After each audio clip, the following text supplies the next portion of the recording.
Je ne suis pas calme. Je suis feu, je vis, je suis couleur, je suis essence, je suis plaisir, je suis rébellion, je suis instinct, je suis peau, je suis révolution. Je peux être tout sauf calme. Frida Kahlo. Hello et bienvenue sur Unique et Libre, le podcast dédié aux femmes hypersensibles qui osent montrer au monde leur lumière. Je m'appelle Jennifer et je t'accompagne à mieux comprendre ta sensibilité, à renouer avec la sagesse de ton corps et à booster ton estime. Ensemble, cheminons vers ton épanouissement, libérons les croyances qui te freinent et l'acceptation de toute ta singularité. Es-tu prête à plonger au cœur de ton être? Alors c'est parti! On se retrouve aujourd'hui après la belle interview avec Aline Delille, un épisode merveilleux sur l'introduction à une partie de la psychologie jungienne et de cette approche avec le tarot.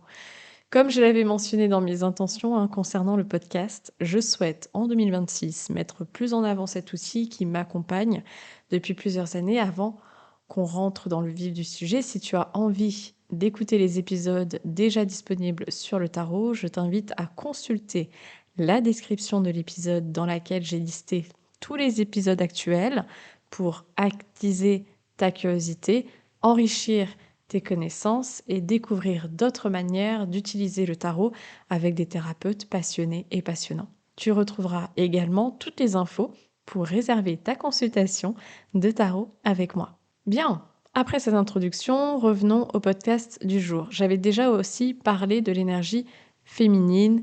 Qu'est-ce que c'est? Donc, rendez-vous en description. Aujourd'hui, je voulais aborder les archétypes féminins qui symbolisent cette notion énergétique, mais surtout te partager d'un point de vue psychologique et spirituel comment ces archétypes féminins peuvent t'aider à te revaloriser, à cultiver ton estime personnelle en tant que femme, même si ce que je vais te partager peut très bien parler aussi à un homme, car on est sur des notions universelles. Et je te rappelle qu'il y a en nous ces deux polarités, donc féminine et masculine, qui ne dépend pas du genre. Et quoi de plus ludique et parlant que de le faire avec le tarot de Marseille, plus précisément avec les arcanes majeures du tarot, qui représentent les archétypes collectifs, mais aussi le grand cheminement spirituel de l'expérience humaine. Donc ça va être un peu comme une mini masterclass où on va parler des archétypes féminins pour chaque carte. On verra ce qu'elles représentent, les messages et pistes de réflexion qu'elles nous délivrent, puis aussi des leviers d'action pour t'aider dans ton cheminement de revalorisation, parce que l'intention du tarot n'est pas seulement l'introspection, la compréhension, c'est aussi agir. Donc sans ça, il n'y a pas d'évolution possible, même d'un point de vue neurologique. Si on veut changer une croyance, une habitude, un comportement, une vision de nous-mêmes, bref, tout ce travail identitaire que demande l'estime de soi, on a besoin de passer à l'action, de répéter encore et encore, même si c'est inconfortable. Et ça va être les 5 arcanes majeures du tarot de Marseille qui vont nous guider. On commence avec le premier principe féminin que l'on rencontre dans le tarot, c'est l'arcane majeur 2, la papesse. Déjà, le chiffre 2 nous parle du lien puisqu'il introduit la polarité, la relation, la réceptivité, l'observation, la gestation, la séparation et donc la différenciation. Et la papesse, elle porte en elle la connaissance d'elle-même, de sa matrice, de ses origines, de son histoire, ses héritages, ses lignées féminines et masculines. Donc, d'un point de vue psychogénéalogique, elle va représenter le lien primaire. C'est toujours la relation à la mère, la relation au couple parental, ce qu'elle a assimilé dans ce qu'elle a vu, entendu, reçu, qui vont quelque part l'enfermer, la modeler comme le potier avec sa terre dans un système de croyances qui va créer son identité. On voit sur la carte qu'elle est dans un espace clos, où elle reste dans cette sécurité, ou peut-être insécurité. Elle n'est pas encore ouverte vers l'extérieur. C'est ce principe de cocon la matrice affective dans laquelle on s'est construit. Qui fait qu'aujourd'hui, soit tu as une estime saine, nourrie, une sécurité intérieure, neurologique, émotionnelle, mais aussi une capacité à recevoir, soit une faible estime, un besoin névrotique d'être aimé et une difficulté à s'affirmer seul. Car je rappelle que tout commence en grande partie dans l'enfance. On peut même remonter à la vie intra-utérine, car nous héritons de 50% de nos schémas émotionnels et comportementaux à travers notre système nerveux.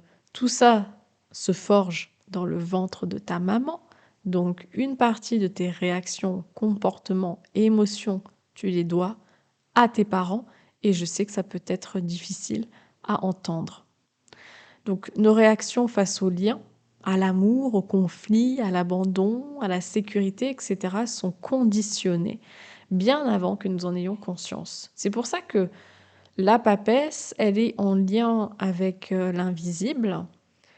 J'ai ma part inconsciente dans cet invisible-là, et dans cet invisible-là, il y a donc mon ombre, qui, je le répète, n'est pas que les choses mauvaises. Donc elle porte des secrets, mais elle porte aussi, comme l'a dit Aline dans l'épisode précédent, sa pépite, car elle est fille de l'univers, du divin, de la conscience créatrice, bref, du mot que tu veux.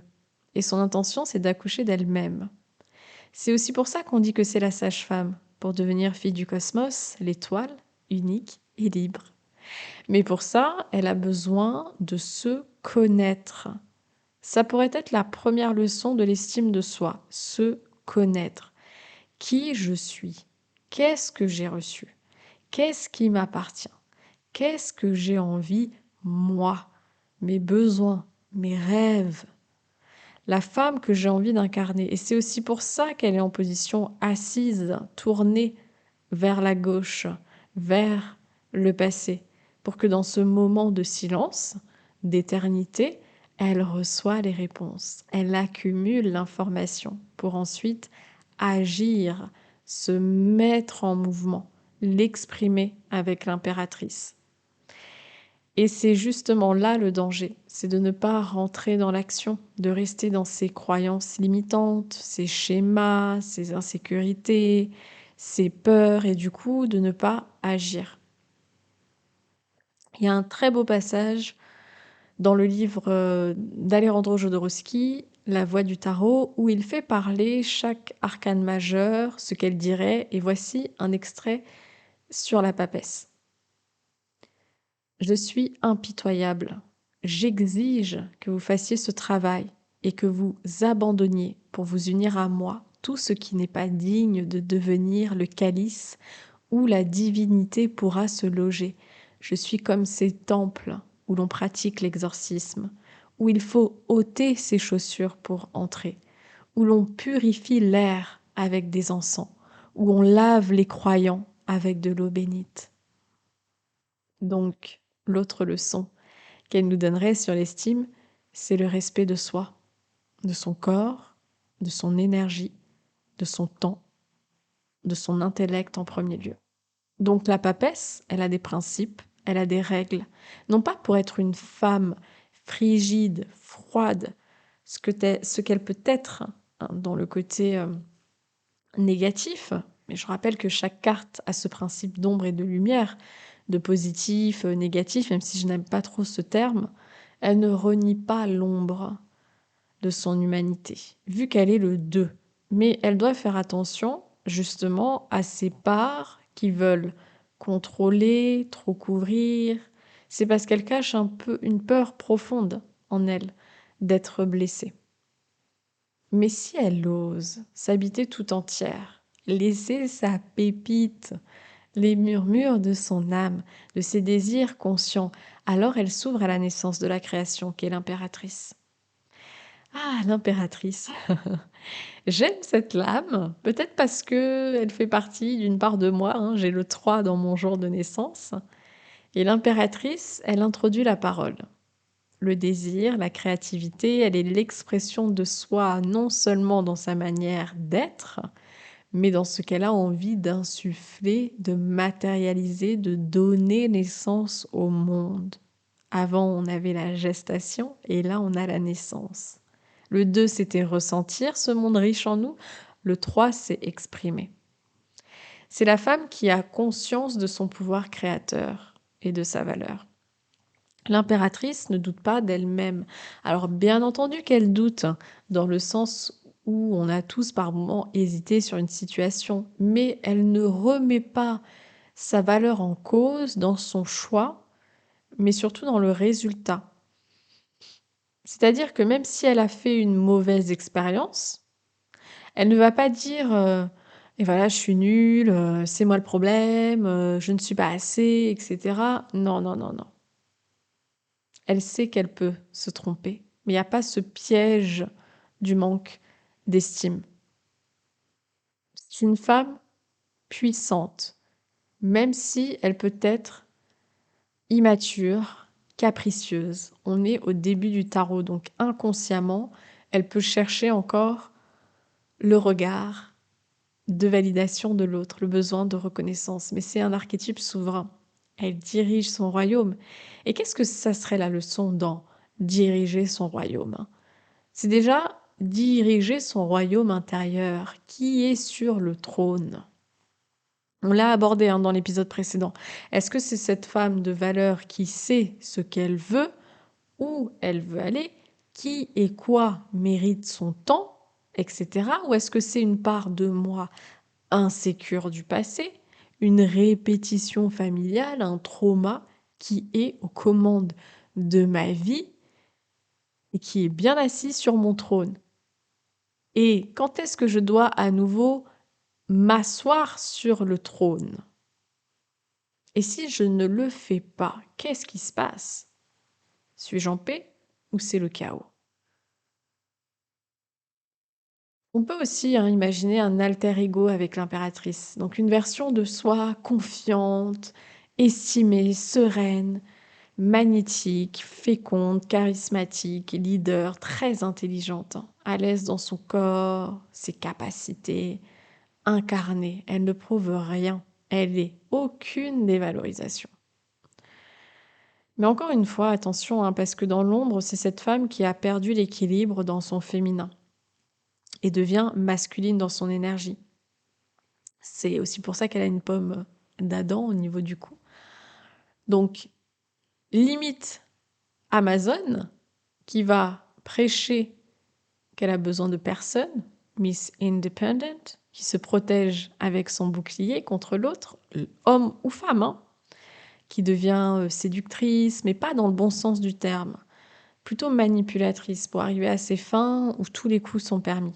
Elle rentre en guerre contre le monde, un peu comme Daenerys Targaryen dans Game of Thrones, qui finit par devenir une dictatrice en fait. Bend the knee ou Dracarys, pour ceux qui connaissent la série. Donc au final, en guerre contre elle-même, ce qui se répercute sur son identité, sa santé féminine, sa fertilité, sa créativité. Donc attention, ce n'est pas être la femme toujours docile, toujours gentille, toute douce, soumise, disponible, etc.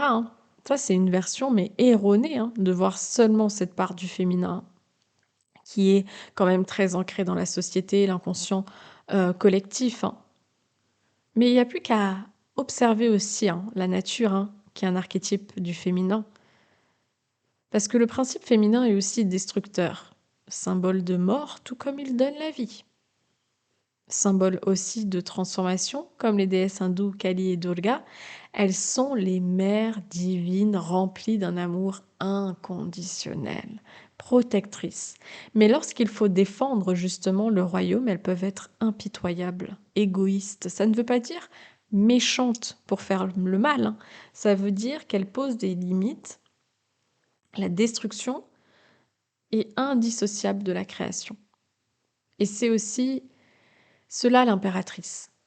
Cet aigle sur son bouclier qui montre son principe masculin en elle, qui lui permet d'initier le mouvement créatif et de mettre un cadre dans sa vie, ses routines, son hygiène de vie, ses relations. C'est une grande énergie qui a besoin d'être canalisée, sinon elle reste bloquée au stade adolescente, impulsif, un mental, une hypersensibilité trop exacerbée. Bref, ça peut partir dans tous les sens et surtout cette grande énergie, ça peut se retourner contre elle-même. Mais la justice est là pour remettre de l'ordre, de l'équilibre en soi et autour de soi. Le 8 représente l'équilibre cosmique. Avec elle, les illusions n'existent pas. Elle voit toutes les vérités. Impossible de lui mentir, de dissimuler. Elle a cette vision, tu sais, cette vision de Superman qui voit tout à travers la matière, métaphoriquement le spectre de sa vie. Donc la justice demanderait d'observer là où tu t'es perdu. Les excès, le manque d'inertie, ou au contraire la roue du hamster qui ne s'arrête jamais jusqu'à s'épuiser. La justice, elle ne demande pas la perfection avec soi et les autres. Elle sait que ce n'est pas possible. Elle est profondément humaine. Mais elle appelle à se regarder dans le miroir, exercice qui peut être difficile. Comme un appel à la prise de conscience. Elle demande avant tout de se faire justice soi-même, de se donner ce que l'on mérite et d'agir en conséquence. C'est une femme déterminée, courageuse, présente et paisible. Elle n'est ni victime, ni bourreau, ni sauveur, hormis la seule personne qu'elle peut sauver, c'est elle-même. Car si quelque chose vient l'heurter, elle agit en conséquence, elle se prend en main. La justice, c'est aussi l'archétype de la mère par excellence. Elle est ce propre parent aimant pour soi, présent, qui par moments va trancher, car elle sait ce qu'il y a de meilleur pour nous.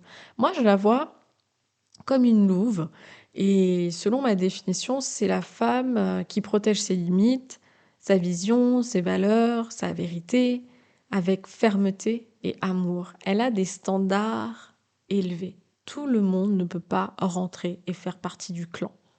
C'est la femme qui n'a pas peur de couper tout ce qui draine son énergie, son essence, sa vitalité, et c'est là où elle se fait justice. Si elle doit se séparer de quelque chose, de quelqu'un, elle le fait. Elle a les idées claires face à la réalité. Elle enseigne à dire oui et à dire non, à distinguer les jugements, mais elle le fait avec une grande empathie, compassion. Elle est la mère, mais ça ne veut pas dire qu'elle se sacrifie, se conforme, reste loyale, surtout lorsque c'est dramatique, névrotique, chaotique, toxique. Elle décide. C'est une femme responsable et décidée. C'est se séparer du plateau de la balance que l'on n'a pas choisi ou qu'on ne veut plus choisir. Car le 8 évoque également le passage, une mort initiatique. C'est faire le deuil d'une chose, d'une personne, d'une croyance, d'un événement, d'une attente, d'une réalité différente de ce que l'on espérait. Et je pense qu'un bon exemple, ça serait une relation amoureuse. C'est aussi pour ça que tourner la page peut prendre du temps et on est tous différents par rapport à cela, car il y a tout un écosystème qui a été créé, pas seulement matériel, hein, mais aussi émotionnel et identitaire.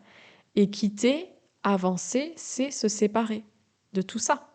Donc il n'y a pas qu'un seul deuil, il y en a plusieurs à différents stades pour qu'on puisse s'ouvrir de nouveau à l'autre en paix avec son passé et son inconscient, au risque sinon de répéter ou de s'enfermer dans une fidélité conflictuelle, inconsciente, à l'autre, qui peut nous placer dans une comparaison, de l'attachement, de la peur, et donc une loyauté invisible à l'ancien.